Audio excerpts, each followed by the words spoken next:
पञ्चाक्षमक्षशूलमक्षरं काशिकापुराधिनाथ कालभैरवं भजे। शूलटङ्कपाशदण्डपाणिमादिकारुणं श्यामकायमादिदेवमक्षरं निरामयम्।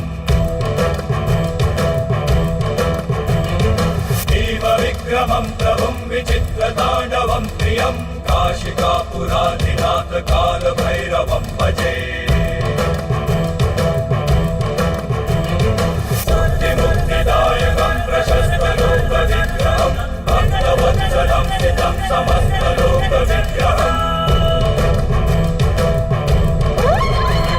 विनिक्कणं मनोज्ञहेमकिङ्किणीलसत्तकिं काशिकापुराधिनाथ कालभैरवं भजे। हमार गौरी के जीवन में सातों रंग होगी, लेकिन एकर जीवन में कौनो रंग ना होगी।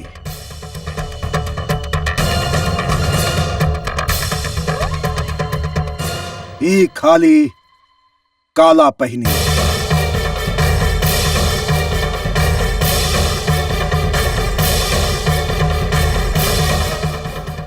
रोज एकरा द्वारा हमार बिटिया के नजर उतारल चाहिए।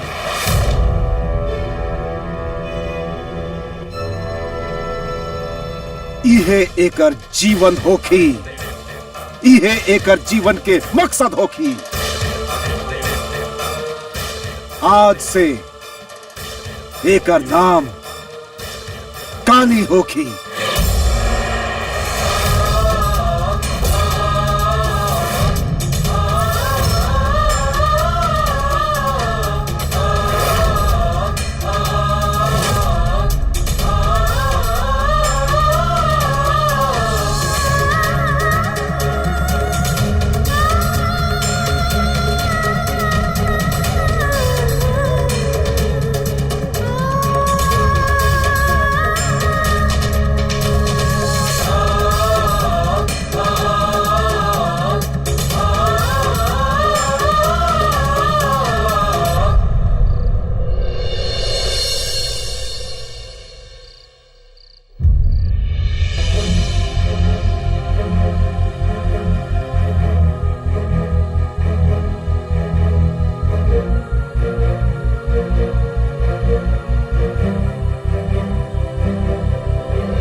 रउआ केहू के जीवन में कड़वाहट कैसे घोल सकेनी?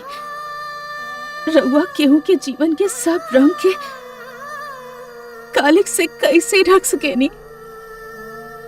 जीवन देवे वाला पिता कहाले और रउआ ए बच्ची के जीवन बचैले बानी, तो रउआ होकर पिता कहाए। शायद आज ना, लेकिन काल रउआ जरूर पता चले कि रउआ अपन बच्ची के साथ ही कितना गलत कर रहा बानी।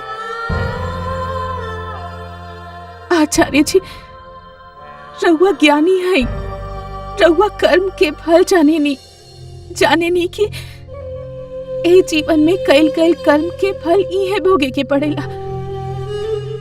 और रउई तो हमके समझावत रहनी ना, पुण्य करे से जीवन स्वर्ग बन जाला और पाप करे से जीवन नरक। और रउआ इतना बड़ पाप करे जा रहल बानी।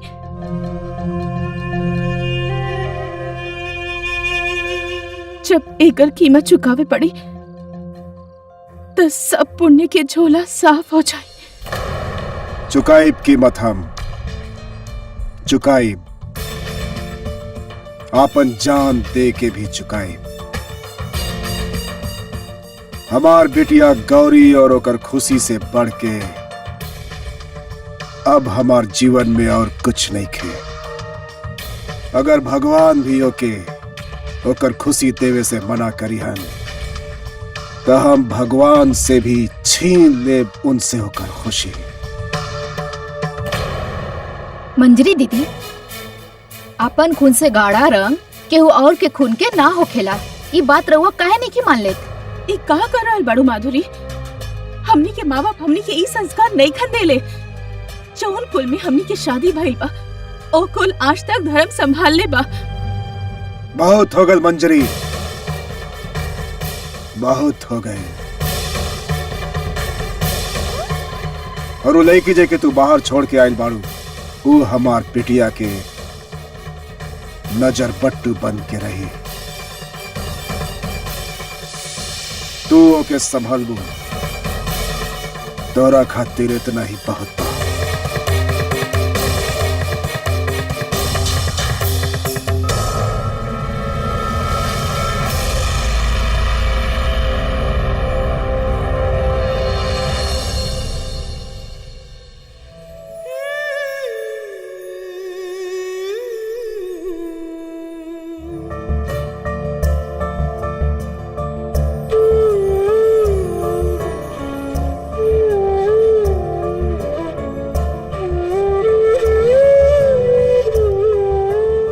हे प्रभु,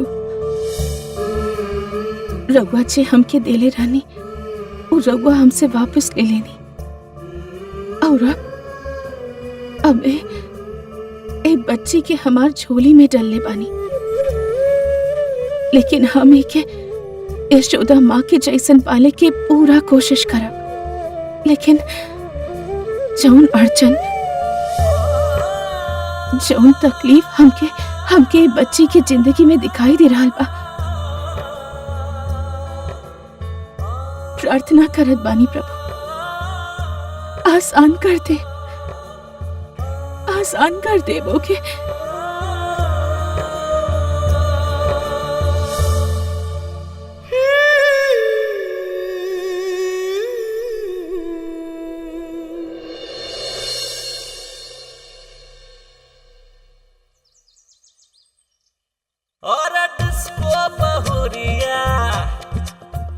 अरे कहाँ गई लड़की?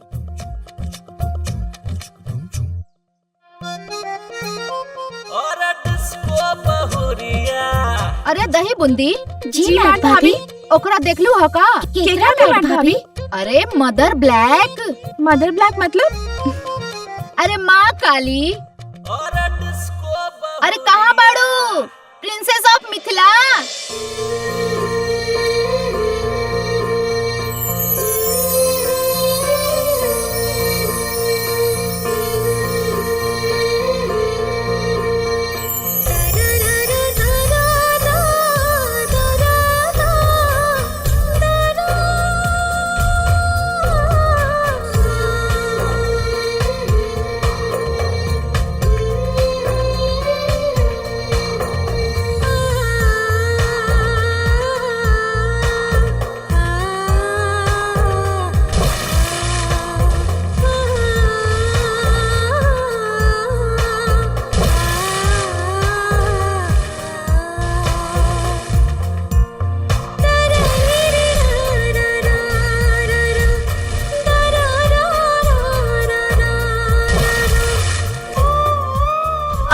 हलवा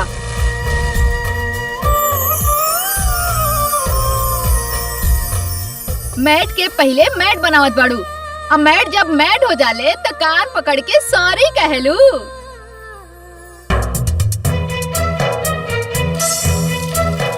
जल्दी से साफ हो जा और ये कपड़ा पहन के एक नजर उतार।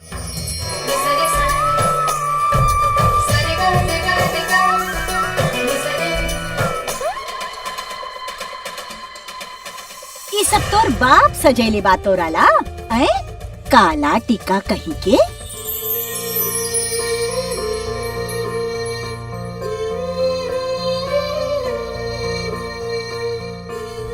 आहा, ओहो, कितना फुदक रहल बड़े। तो के लागत बा सब तोरा खातिर बा ना? नींबू मिर्ची कहीं के। गौरी के कपड़ा के नजर उतर गई। अब तू ही सब रंग बिरंगा कपड़ा उतार ले और ये काला पहन।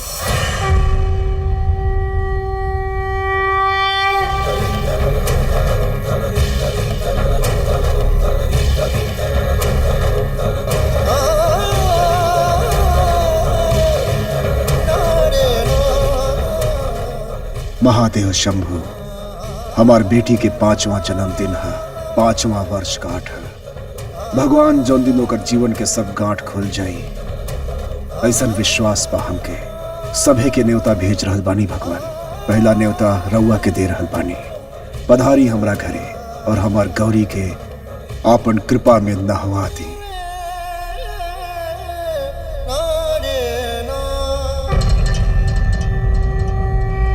विश्वा, तोके तो पता बा इतना साल में बच्ची के कितना बार नजर लगल बा, तबे तू ई पार्टी शाटी काहे कर रहल बाड़ा? पुरोहित जी, गौरी हमरा खातिर भाग्य लेके आयल बिया। पिछला 5 साल में हम इतना स्कूल और कॉलेज खोलनी, खासकर से वो मंत्री, वो हमके अपन नौकर समझत रहे। अब वो फोन करे से भी घबराला। हाँ, अपन सब समृद्धि, सब जलवा दिखाए के बाद लोगन के पैसा और सफलता, ये दोनों के गर्मी तब्बे महसूस होखेला जब सामने वाला की आंख में ईर्ष्या देखा। खासकर से वो मंत्री दयाल के झुकत देखे के बा हमके। पार्टी तो होखी पुरोहित जी, बहुत बड़ पार्टी होखी। ठीक बा, द पार्टी द। बाकी फिर एगो बात के ध्यान रखिए, हमनी के बच्ची के घर से बाहर ना निकले के चाहिए। भाई अब दोनों में से एगो काम तो मत करा ना। 5 साल से हम अपन बेटी के कैद में रख ले बानी। ओके अपने आंगन के बाहर भी नहीं के जाए देनी, दीवार ऊंचा करवा देनी, लोहा के दरवाजा और मजबूत करवा देनी, जैसे कि क्योंकि परछाई ओकरा पर ना पड़ सके।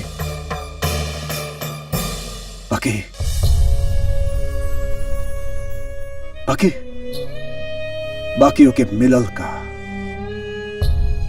ओके खाली मायूसी मिलल बा पुरोहित जी। वो बार बार हमरा से पूछे ली कि पापा ये दीवाल के ऊपर का बा, ओके इतना भी नहीं के पता ना पुरोहित जी। अब ओके कौनो नजर से बचावे खातिर काला टीका रख ले बानी ना हम अपना घर में।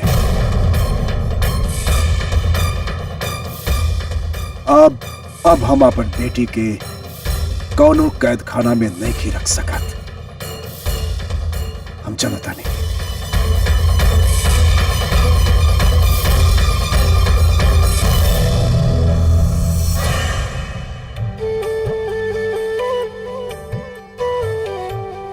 ए प्रिंसेस, अरे हमार प्रिंसेस, ए मैडम्मा के परी, उठ जा बेटा। अरे हमार सोनू मोइनू पोलू, उठ जा बेटा। ए ब्यूटी, अब तो हर बारी बा।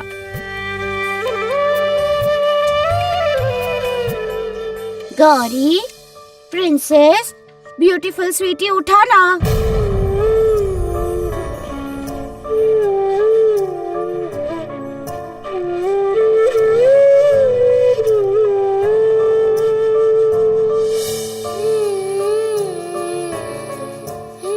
कली,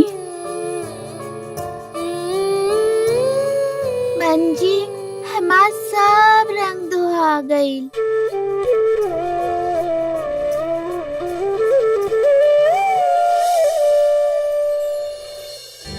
उठ जा बेटा।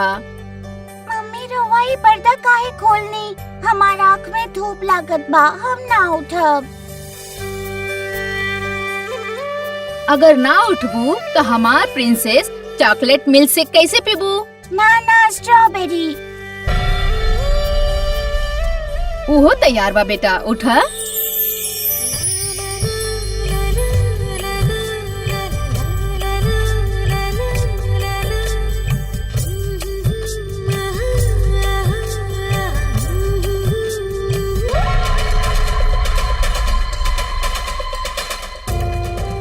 करा दुलार, उड़ावा पैसा।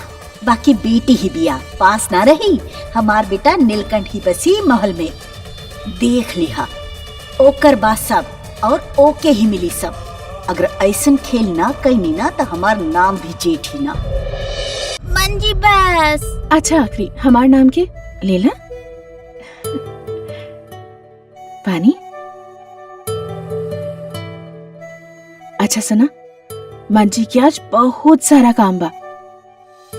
गौरी के बर्थडे पार्टी बाना काल। काल तो बहुत ही मजा आई। काल बर्थडे पार्टी के बाद हम दुनिया देखे जाई।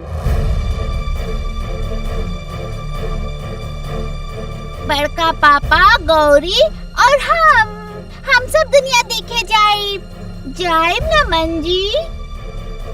हाँ बेटा, काल तो पहला बार एक घर से बाहर जाइबू और पूरा दुनिया देखबू। दुनिया बहुत बड़ा हो खेला मंजी।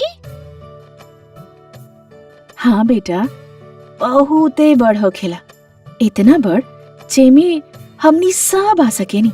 और रंग भी बहुत सारा हो खेला। तू कबो कबो टीवी देखेलू ना, ओकरा अंदर जितना रंग हो खेला ओसे भी बहुत बहुत ज्यादा। बस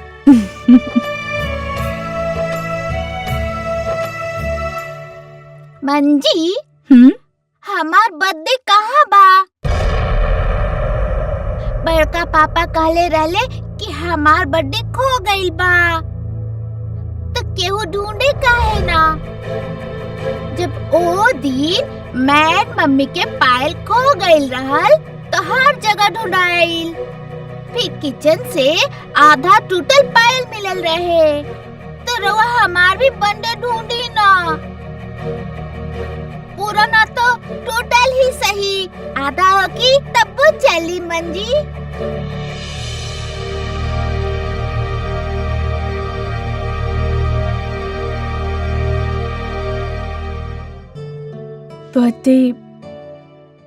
बर्थडे पायल के जैसन थोड़े ना खोइला, उ त किस्मत के जैसन खोइला। मतलब बर्थडे ढूंढे से ना मिलेला, इंतजार करे से मिलेला।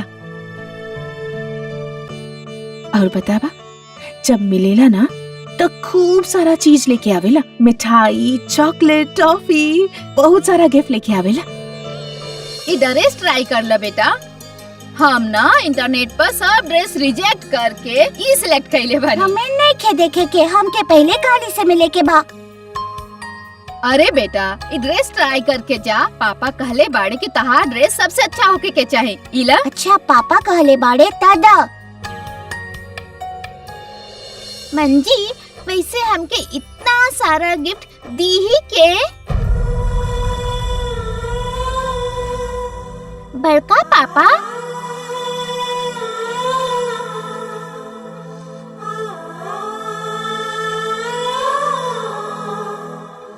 हाँ बेटा, बड़का पापा ही दी हैं। बड़का पापा कितना अच्छा बाड़े। आई लव यू बड़का पापा। I love you, I love you, I love you.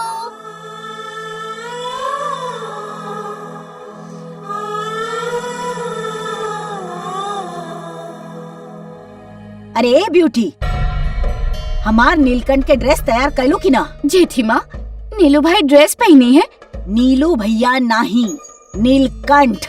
बाकी ड्रेस तो लड़की लोग पहने ले। बात मत बनावा, जे हम कह रहल बानी उ जाके करा। नीलकंठ एक घर के बेटा बा, ओकरा सबसे अच्छा दिखे के चाहिए। जा। हमके चुभत बा। चुप रहल बा। अच्छा ठीक बा, ब्यूटी आंटी से हम कह दे रहल बानी, ब्यूटी आंटी नया ड्रेस ले आई हैं। ठीक बा ब्यूटी, ये कैसे नाप ले रहलू तू? हाँ, ठीक से नया ड्रेस बनवा के ले आवा। ओके मैट जी। बेटा अभी ला पूछी पाई, अभी ई मिल्क ड्रिंक कर ला। ना, पहले हम काली से मिलब।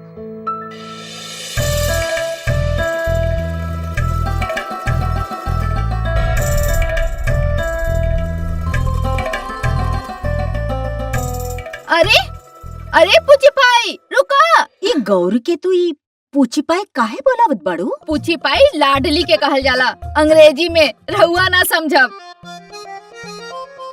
पूछी पाई, पूछी पाई।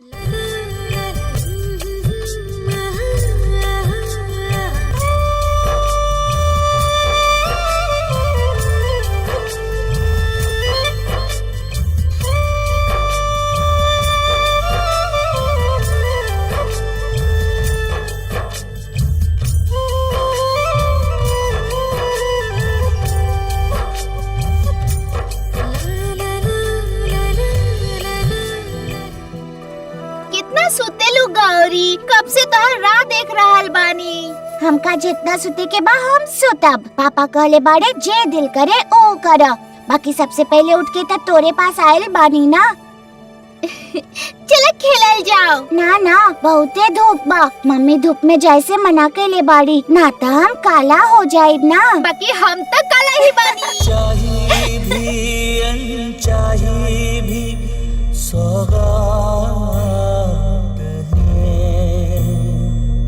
एक दुआ एक बदुआ दोनों साथ हैं।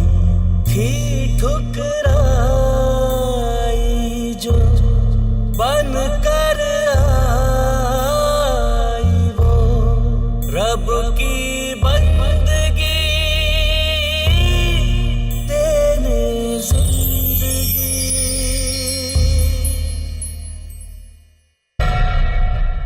वो बर्थडे वाला ड्रेस कितना अच्छा बाना।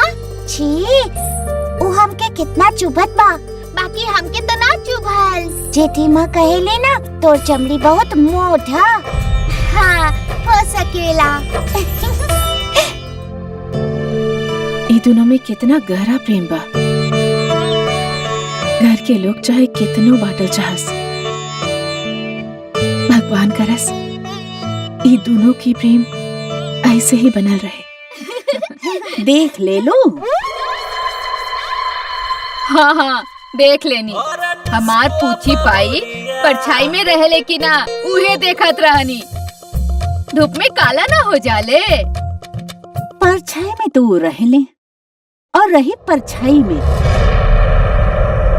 काली की परछाई में। बस ई देख लिहा कहीं परछाई के रंग ओकरा भाग पे ना चढ़ जाए। कुछ समझ में आइल? हाँ समझिए रहल बानी। का उहे कि राउर नाक पर कितना ब्लैक हेड्स हो गइल बा। छी का ई बुड़बक के ना भेजा में घुसी ना।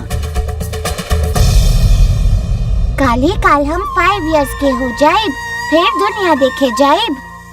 हाँ गौरी, बड़का पापा प्रॉमिस कैले रहले कि हमने के दुनिया दिखाई है। दुनिया के बारे में बहुत सुन ले बानी हम। और मंजी कहत रहली कि दुनिया में बहुत रंग हो खेला। काल के बाद तू, नीलू भैया, बड़का पापा, मंजी, मैन मम्मा, साथे साथे हमनी सब दुनिया देखे जाई। हमनी मेला में भी जाइब और मॉल में भी। मॉल का हो खेला तोरा पता नहीं के? मॉल बहुत बड़ हो खेला। मॉल में बहुत सारा खेले के चीज हो खेला, बहुत सारा कपड़ा भी हो खेला। हमें टीवी पर देख ले रानी। तब तक हम बहुत ही मजा करब, बहुत ज्यादा।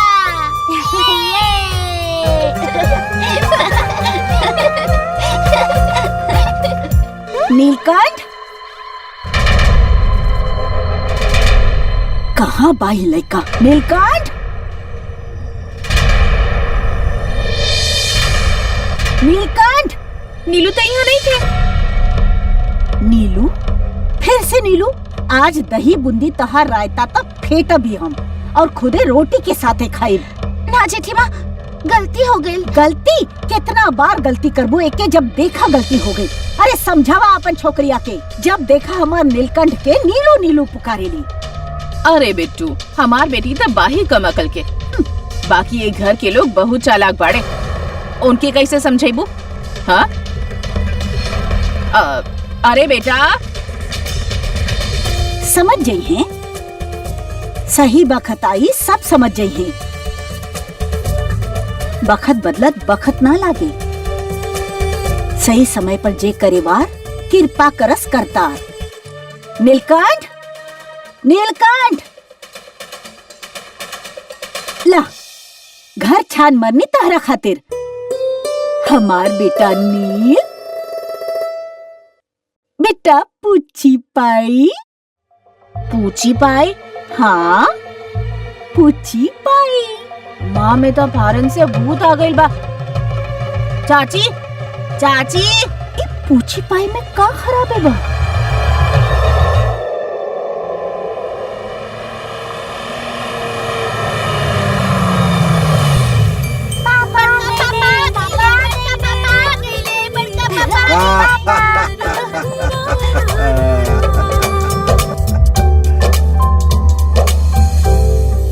तुझसे ही, हाँ तुझसे ही मुझे आस है, जीने की, हाँ जीने की मुझे प्यास है, थोड़ा प्यार कर बाहों में तू धर, यूं ना ढलने दे, सांसें चलने दे।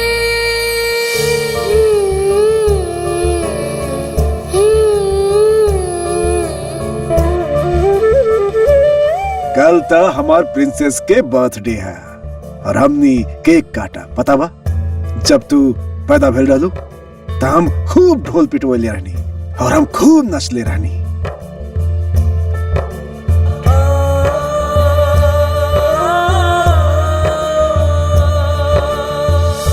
मन रोकेला, बाकी दिल दौड़त रहेला। आपन बड़का पापा के गोदी में एक दिन, एक पल खातिर जगह बना दी भगवान। हमार कली तड़प रहल बिया।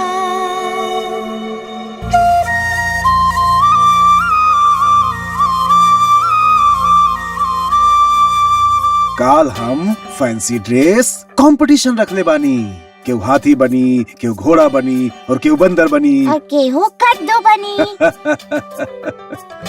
अच्छा ही बतावा प्रिंसेस, काल के बाद हमने कहाँ जाए? दुनिया देखे। हमने जाए गार्डन, फिर जाए एगो मूवी हॉल में मूवी देखे, ओकरा बाद कोनो अच्छा सा रेस्टोरेंट में खाना खाए और मॉल भी। मॉल भी करेक्ट। पापा रवा बाहर से आयल बानी, ऐसे काली रवा ला पानी लेके आयल बिया।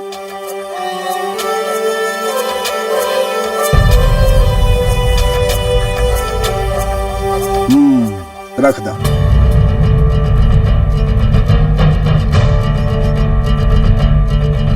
अच्छा गौरी बेटा जाके खेला जा। अरे रुका,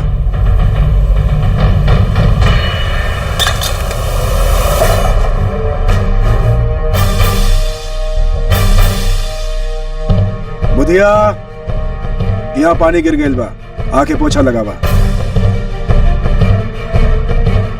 बेटा ये चॉकलेट हम खाली तोहरा खातिर लेके आए बानी।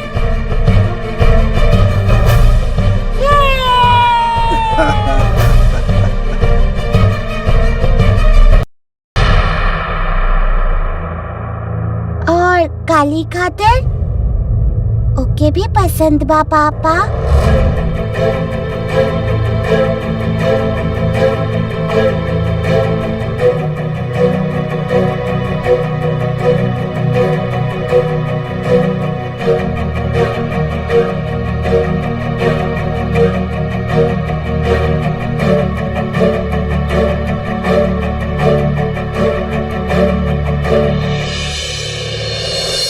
इला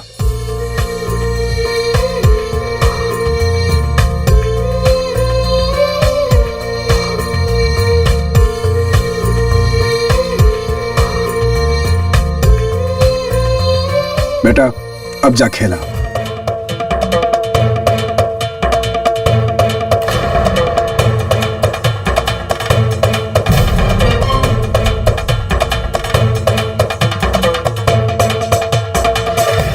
पुरोहित जी कुछ कहल चाहता नहीं रहुआ? हाँ अविश्वा, तू राजकुमारी के कहानी तो सुन ले होखबा, जेमे राजा राजकुमारी के जान एगो तोता में डलवा देवेला ताकि राजकुमारी के ऊपर कोनो संकट ना आ सके। हाँ तो विश्वा, अब राजकुमारी चाहे तो पूरा दुनिया घूम लेवे, कोनो चिंता के बात नहीं है। बाकी तोता के तब पिंजरा में ही रहे के होखी ना।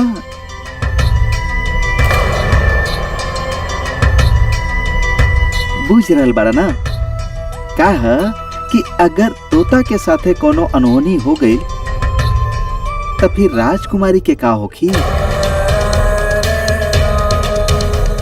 समझ रहल बाड़ा ना हम का कह रहल बानी?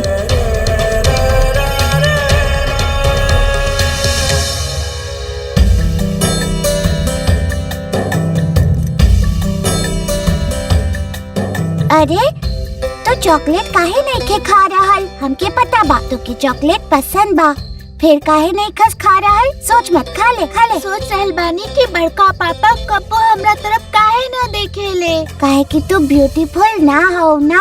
ब्यूटीफुल मतलब जेके लोग देखस बुद्धू। मम्मा कहेली जे लोग ठंड में रहेले वो गोरा हो जाले। बाकी हमार कमरा में तो एसी नहीं के ना, तो तू कबो ब्यूटीफुल नहीं खो बन सकत।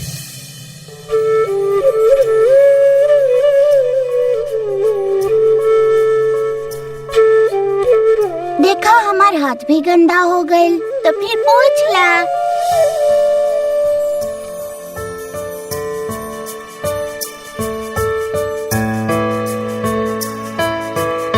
बड़का पापा हमके घर के अंदर आवे से मना कइले बड़े ना, यही से हम एसी में नहीं खे रह सकत। तब पापा तो के कबो ना देख पाई हैं।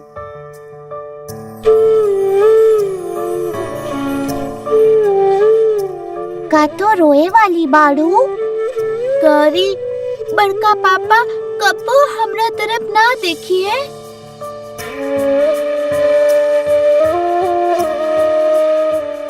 एगो आइडिया बा। का?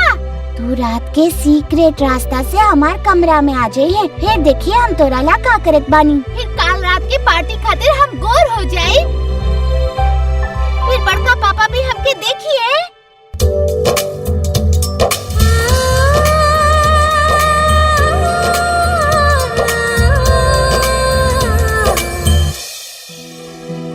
आगे नहीं रहुआ भगवान जी के इनविटेशन देके? जी। रवा खातिर चाय।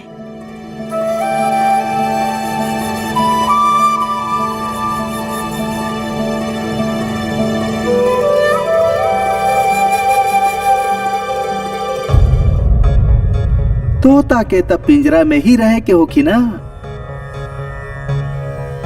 सुना मंजरी, जी कल पार्टी में बहुत बड़ बड़ लोग आए वाला बाड़ा, बच्चा भी होखिया।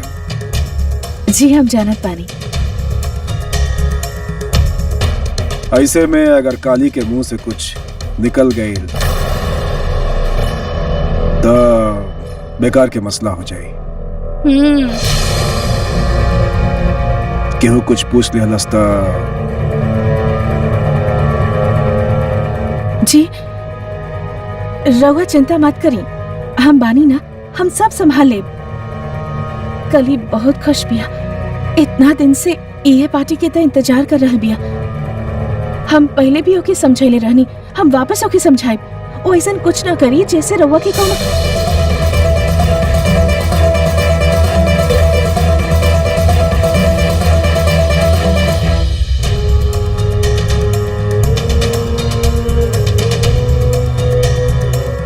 हम कहनी काली के पार्टी में कोनो जरूरत नहीं है, रउआ के बाहर अपना कमरा में ही रखें।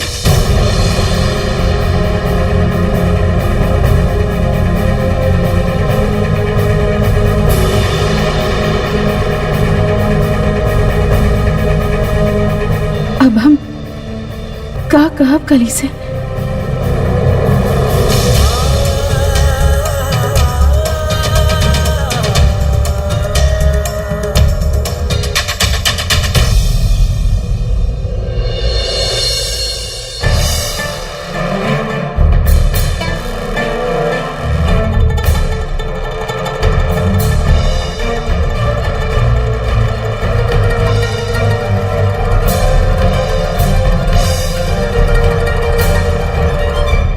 गौरी, हम आ गए नी।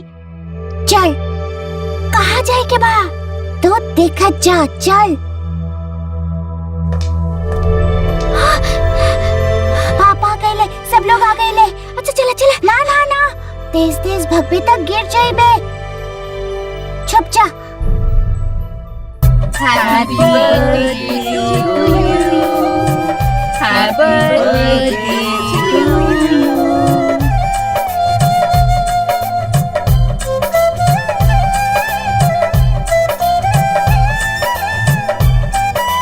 चला पूछी पाई, जल्दी से विश करा, अब कैंडल फूका।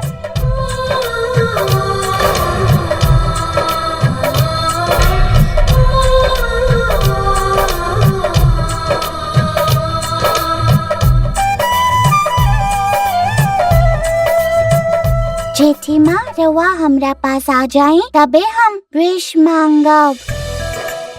अच्छा अच्छा, ओहो भाभी आई ना। एने आवा। अब ठीक बा।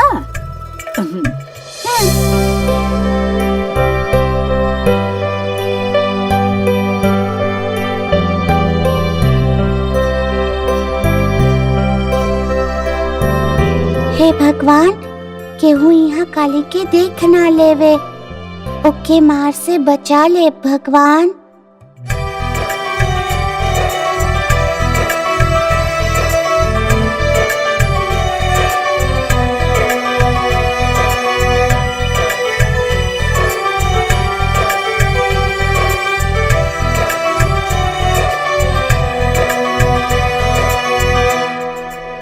केक, अरे हम का ये सब खाए नहीं। अरे जब से तोर बाबा सन्यास ले ले, हम तो इस सब से परहेज करे नहीं ना। तू खो। मीठा ना खाए नी, मीठा ना खाए नी, ते इतना फैल कैसे गइल बानी रवा? कोनो मैजिक हो रहल बा का? अरे खुश रहे नी, हम संतुष्ट रहे नी, भगवान के दिल सब कुछ बा। अच्छा भाई, अब सब लोग चली, गौरी के सवेरे उठे के भी बाना। हाँ अच्छा चली। ठीक बा, अच्छे से सूती। हाँ, हैप्पी बर्थडे। हमार हैप्पी प्रिंसेस के तो बर्थडे। सूते के भी बा, जल्दी चल के सूत जा।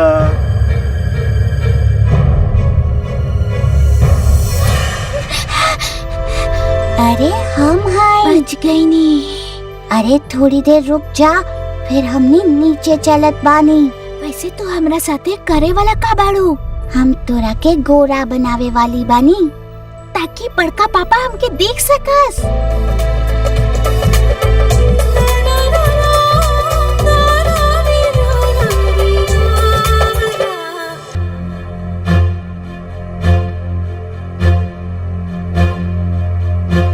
तो हमके कहाँ लेके जा रहल बाड़ू? चला।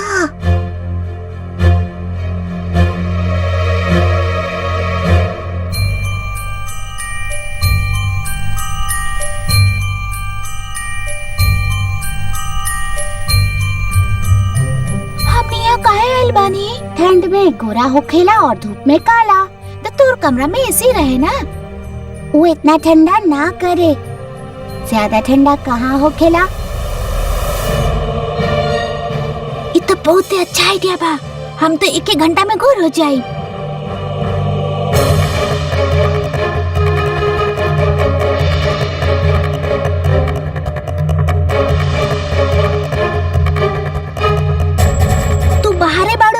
हाँ, हम बाहरे बानी।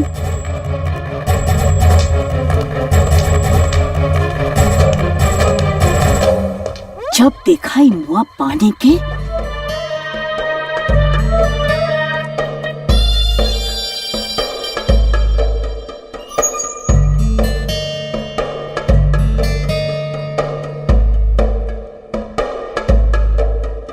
जरूर ही दही बूंदी निकल ले होगी केक फ्रिज में से खाए खातिर। कल मुझे कुछ बचबे ना करे घर में। जब देखा अंदर नजर लागी हमारो का।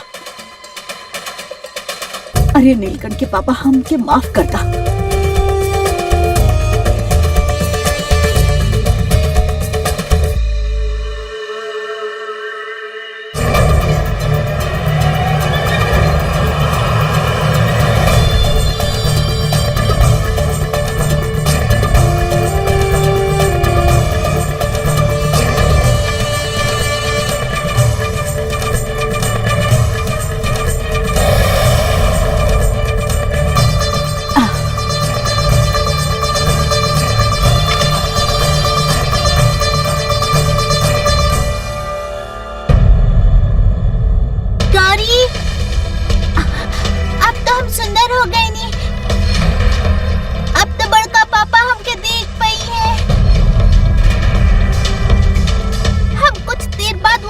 जाके यहाँ बैठ जाए। गौरी दरवाजा खोला। गौरी गौरी मंजी मंजी। फूल वाला के बोलिया कि अच्छा से देवे, बिल्कुल ताजा होके के चाहिए, पिछला बार मुरझा गइल रहे। जी गौरी भाभी। मंजी दरवाजा खोला। कौनो आवाज सुन लो, शायद चूहा होगी ना। ऐसा लागल जैसे कल ही हमके पुकार लग। जाके देखा ना वो कहाँ बिया।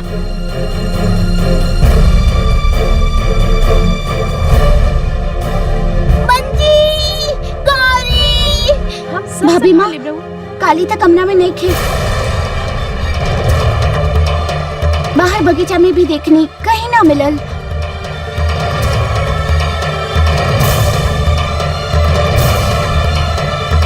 गौरी मंजी। कली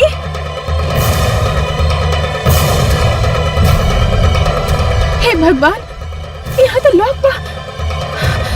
शायद गौरी के कमरे में होगी। मंजी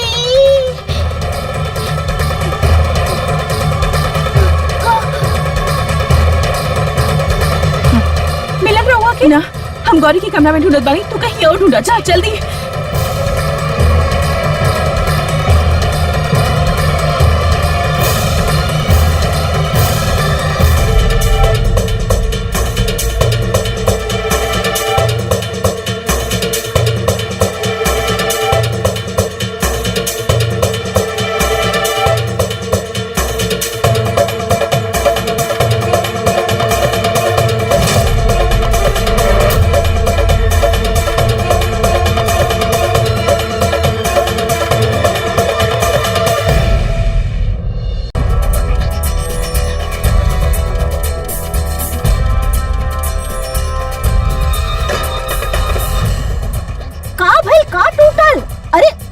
मंजरी का भाई?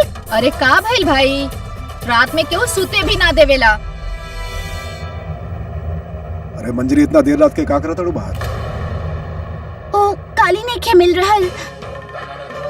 देखला पहले ही कहत रहनी, अरे जहाँ जन्म उहे लगन। नली के चूहिया बिया नली में वापस जाई। अरे हल्का खून बा, हवेली कहाँ रास आई ओके। चेटी भाभी, ऐसा कैसे हो सकेला? बाहर दरवाजा पर तो इतना बड़ ताला लागल बा। बाकी मंजरी, ओकर जिम्मेदारी तो तोहार बना। जी आचार्य जी, हमके लागत बा वो एक घर में ही आयल रहल। अंदर घर में? अरे नींबू मिर्ची की जगह तो बाहर होकेला, घर में होके लायल जाला का? हम पहले बोलले बानी बिस्वा, ये लक्षण अच्छा नहीं खे, अच्छा नहीं खे। जी भाभी, ओके हम बाद में देखा, अभी ओके ढूंढ लिहल जा। अगर वो घर में बाड़ी तो गौरी के पता होगी। गौरी भी अपन कमरा में नहीं खे। का? ढूंढा सब। कहाँ बाड़ी गौरी? गौरी, गौरी बेटा, princess. Gauri, yoohoo, where are you? Mama calling you बेटा। ए स्वीटी,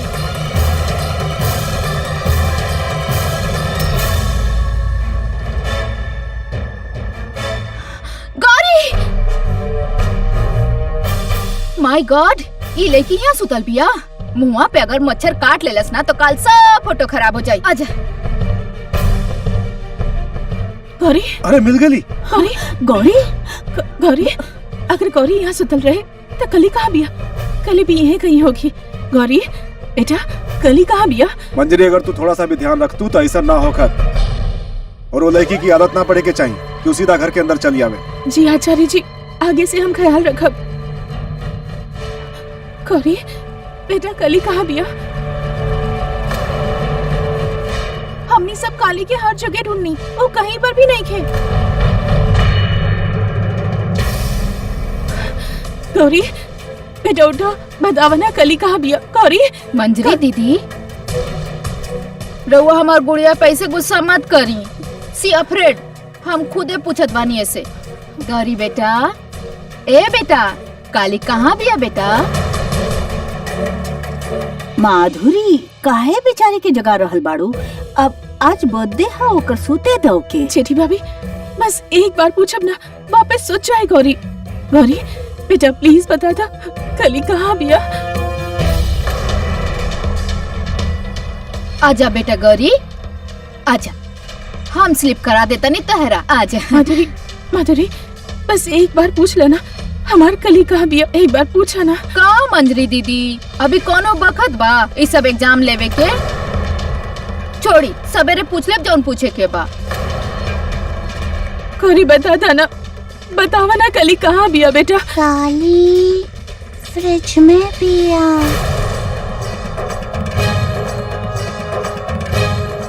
फ्रिज में? हे भगवान।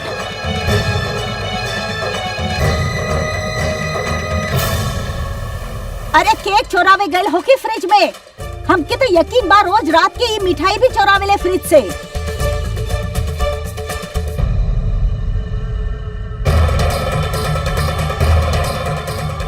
ये तो लोग बा, एक चाबी कहाँ बा? चाबी केकरा पास बा? केकरा पास बा चाबी? अरे केकरा पास बा चाबी? एक मिनट, यहाँ बा ना।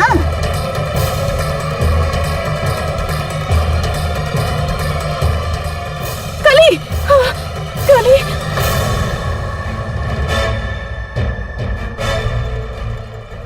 हाँ खोल बेटा। आचार्य जी ये तो बहुत ही ठंडा हो गई बिया। कली, आचार्य जी एक जल्दी से हॉस्पिटल लेके चली। तू क्या उठावा, हम गाड़ी निकालता नहीं। सुना बिस्वा, काला टीका के आंगन से बाहर ले जाइबा। अरे याद करवा रहल बानी साफ साफ विधान ई कुंडली के। ई 5 साल गौरी पर बहुत भारी बा। ई जे बाहर गई, पीछे कुछ अनाप शनाप भइल तो गौरी के रक्षा के करी? आचार्य जी ये बच्ची मर जाए, हॉस्पिटल ले जाएगी होगी। अरे बच्ची कहाँ बिया? तंत्र के टोटका बा, काला टीका बा।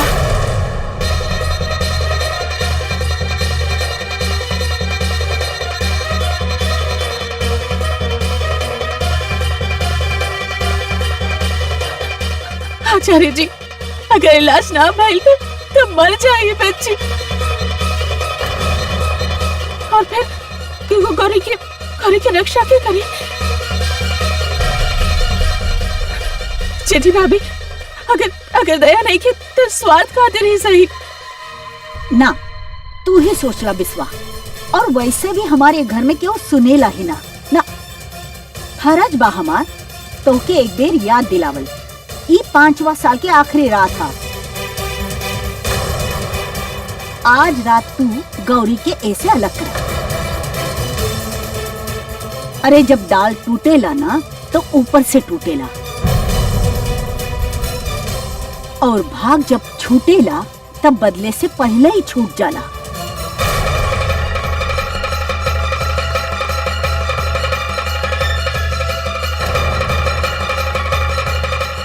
रउआ ठीक कहता नहीं जेठी भाभी।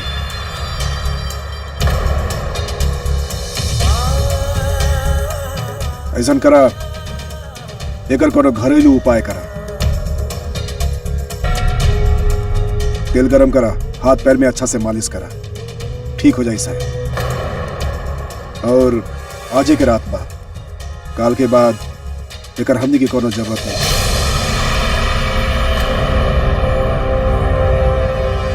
भाभी रउआ आराम करी, जाके सुत जा।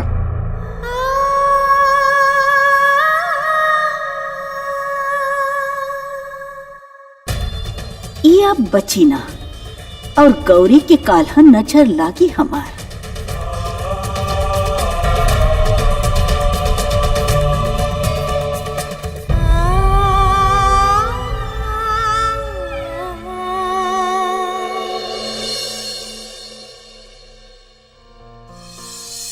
माई रे मेरी माई, मैं तेरी जान की होगी तो कुछ कीमत मेरी जान की मुझको माफ कर, कुछ इंसाफ कर, यूं ना ढलने दे, सांसें चलने दे। जागा कली, आँख खोला। आचार्य जी काहे न देख पावस तुहार मन की प्रेम, काहे न समझ पावस कि तुहार आँख में एक बार प्रेम से देख लेस तो उनका भगवान की छवि नजर आ जाए।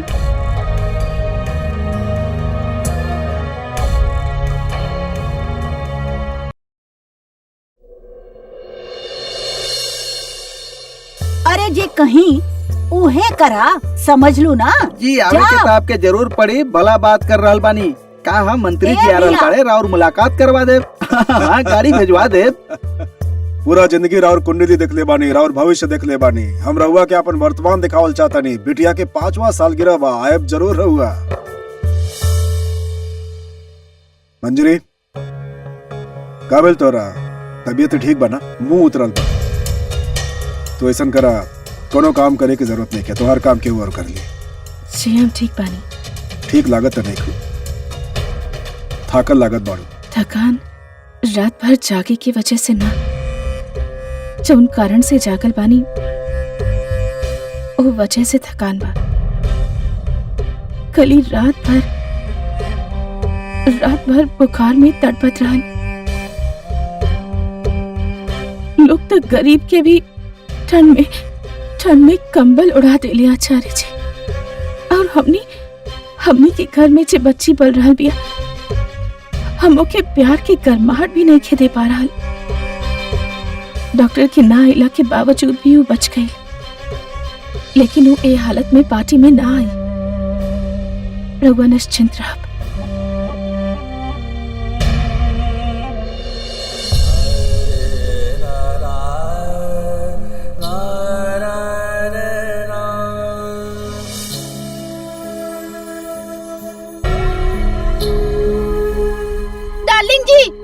डार्लिंग जी देखी ना, ये हमके बहुत बड़ा पिंपल हो गइल बा।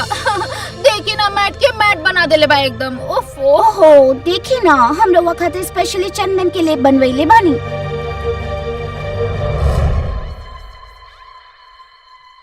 अभी चंदन के लेप से का हो की डार्लिंग जी, रउआ एगो काम करी, एगो मंत्र पढ़ दी, तई खत्म। गौरी उठ गेल का? ना, अभी तक सुतले बिया। अरे बिस्वा, जी जी भाभी। तिनका के आड़ में तक छुप गइल पहाड़। ऊ अरे ब्यूटी, गो ड्यूटी। जी जेठी माँ।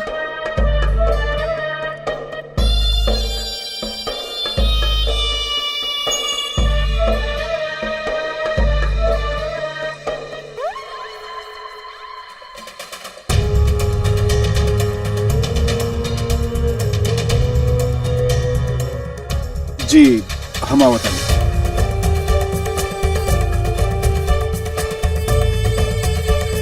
तू दोनों पूरा काम निपटा ले। हम तनी कली के देख के आवत बानी। जी भाभी ओकर तबीयत वापस खराब ना हो जाए। भाभी जी,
देवराज सेव्यमान पावनाभिपङ्कजं व्यालयत्य सूत्रबिन्दुशेखरं कृपाकरम् मुक्तिदायकं प्रशस्तलोकविग्रहं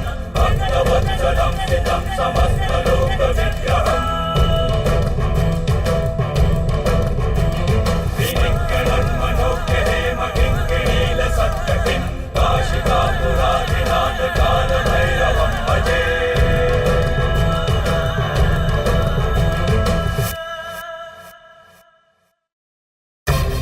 मंजरी दीदी, अच्छा भइल की जेठी भाभी याद दिला दिली हमके कि नजर उतारे के चाहिए आज, ना तो हम भुलाइए गइल रहनी।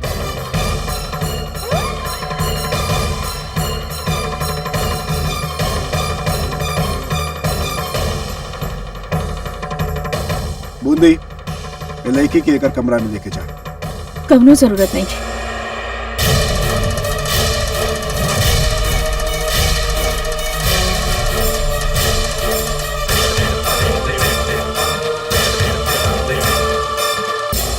हमार जिम्मेदारी बा, हम ही देखब।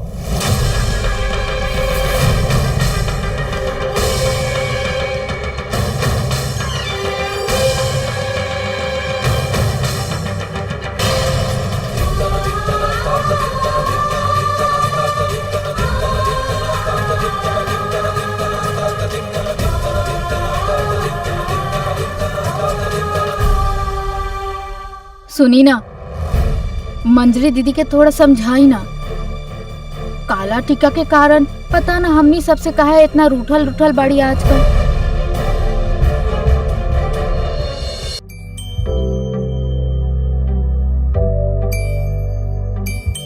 प्रिंसेस, आज के कर बर्थडे बा, केकरा इतना सारा गिफ्ट मिले वाला बा। उठा बेटा, बेटा पूजा खातिर देर हो रहल बा। काली,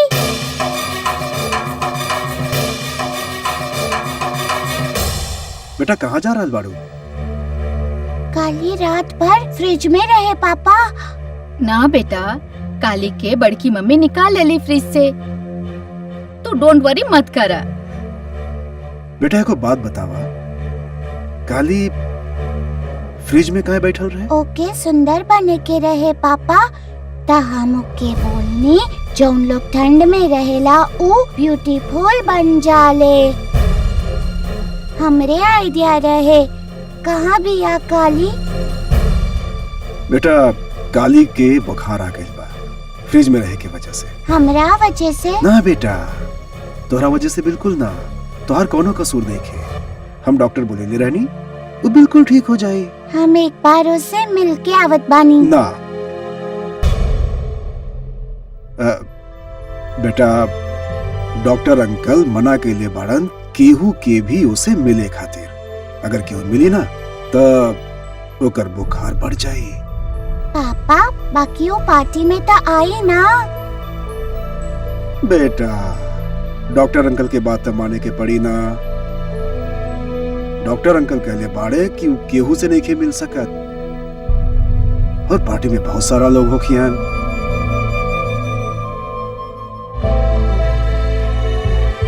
good girl, that's my girl, my princess.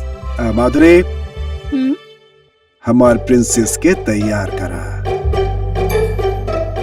सबसे beautiful girl in the world भी आई। चला आओ बेटा, आई रेडी यू।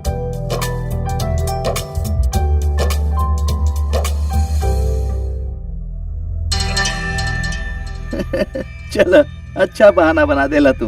हाँ, काली भी स्वयं वजह ढूंढ लेलस अपना आपके पार्टी से बाहर रखे के। गौरी के तू बड़ा अच्छा से मना लेला। जी पुरोहित जी, कुछ करे के ना पड़ल, सब अपने आप हो गए। और हम खुश बानी की काली अब नहीं खिया रहल पार्टी में। इतना बड़ बड़ लोग आ रहल बड़न पार्टी में, कोनो भी गलती ना होके के चाहिए। आज झा परिवार के चमक के दिन बा। दुनिया देखी का है झा परिवार, और देखी विश्ववीर के शान।